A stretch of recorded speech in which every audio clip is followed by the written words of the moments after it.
আসসালামু আলাইকুম।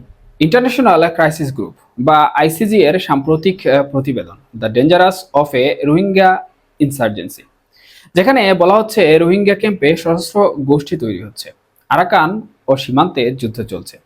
এসবের মাঝে ইউনুস প্রশাসন ঝুঁকির মুখে পড়ছে, পাশাপাশি আওয়ামী লীগ এতে রাজনৈতিকভাবে সুযোগ পাচ্ছে, যা কিনা শুধু মানবিক বা নিরাপত্তা বিষয় নয়, এটি এখন পুরো রাজনৈতিক খেলা।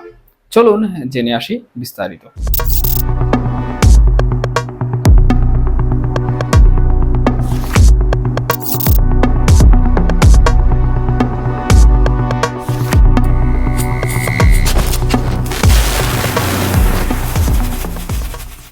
2025 সালের জুনে আইসিজি যে রিপোর্টটি প্রকাশ করেছে তার শিরোনাম ছিল the dangerous of A Rohingya insurgency, যার বাংলা অর্থ দাঁড়ায় রোহিঙ্গা বিদ্রোহের বিপদ।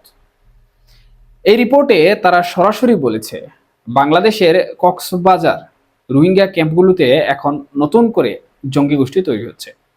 এআরএসএ, আরএসও, ইউআরএসএ নামের কয়েকটি গোষ্ঠী তরুণ রোহিঙ্গাদের সংগ্রহ করছে, তাদের অস্ত্র দিচ্ছে, প্রশিক্ষণ দিচ্ছে এবং পাঠিয়ে দিচ্ছে মিয়ানমারের রাখাইন রাজ্যে আরাকান আর্মির বিরুদ্ধে যুদ্ধ করার জন্য।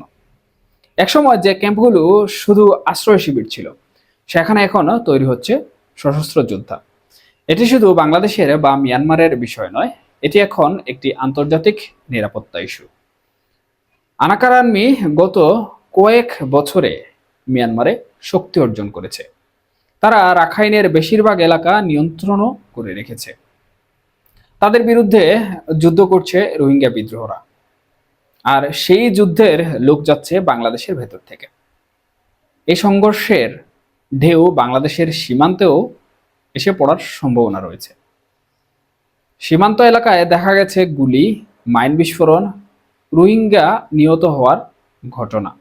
অনেকেই বলছে বাংলাদেশ এরকম যুদ্ধের আশঙ্কাজনক ছায়ায় ঢুকে পড়েছে। আইসিজি রিপোর্টে বলা হচ্ছে, কক্সবাজারের ক্যাম্পগুলোতে এখন মাদক, অস্ত্র চোরাচালান, খুন খারাপি পর্যন্ত বেড়ে গিয়েছে। যুবকরা কাজ না পেয়ে সহজেই জড়িয়ে যাচ্ছে জঙ্গি সংগঠনে। তাদের সামনে ভবিষ্যৎ নেই, সুযোগ নেই, আর তাই কেউ কেউ হাতে তুলে নিয়েছে অস্ত্র।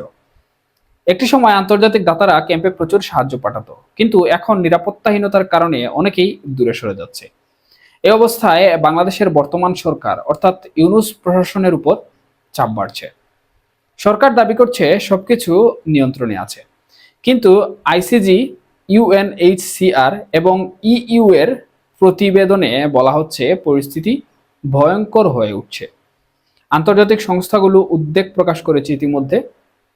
তাদের ভাষ্যমতে অতি দ্রুত ব্যবস্থা না নেওয়া হলে ক্যাম্পগুলো হয়ে উঠতে পারে একটি নতুন যুদ্ধক্ষেত্র। ইউনূস প্রশাসন এখন দুই দিক থেকে চাপে আছে। একদিকে আন্তর্জাতিক চাপ, অন্যদিকে অভ্যন্তরীণ সমালোচনা। আর এই ফাঁকেই আওয়ামী লীগ নিজেদের রাজনৈতিক সুবিধার জায়গা খুঁজে নিচ্ছে। তারা স্পষ্ট বলছে, আমাদের সময় এই অবস্থা ছিল না। তারা আরও দাবি করে বা দাবি করছে বর্তমানে, বিশেষ করে সামাজিক যোগাযোগ মাধ্যমগুলোতে, আমরা ক্ষমতায় থাকতে ক্যাম্পে কোনো অস্ত্র ছিল না, শৃঙ্খলা ছিল, আন্তর্জাতিক সহায়তাও ঠিকঠাক আসতো। এখন তারা সামাজিক যোগাযোগ মাধ্যমে, বক্তৃতার মাধ্যমে এই বার্তাগুলো ছড়াচ্ছে।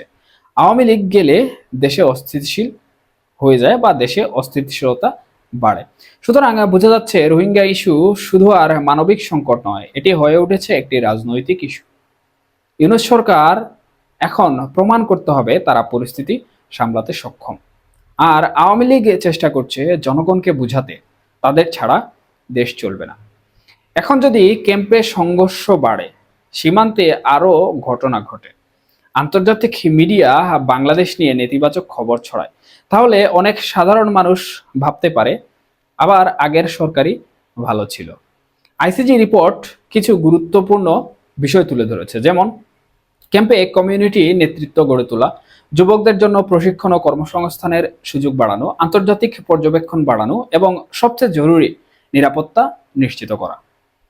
এই সুপারিশগুলো যদি গুরুত্ব না পায়, তাহলে ভবিষ্যতে শুধু রোহিঙ্গা নয়, বাংলাদেশের নিরাপত্তাও হুমকির মুখে পড়তে পারে।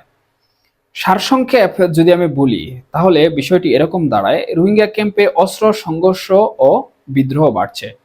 সীমান্তে যুদ্ধের ছায়া স্পষ্ট, সরকার চাপে আওয়ামী লীগ সুযোগ নিচ্ছে।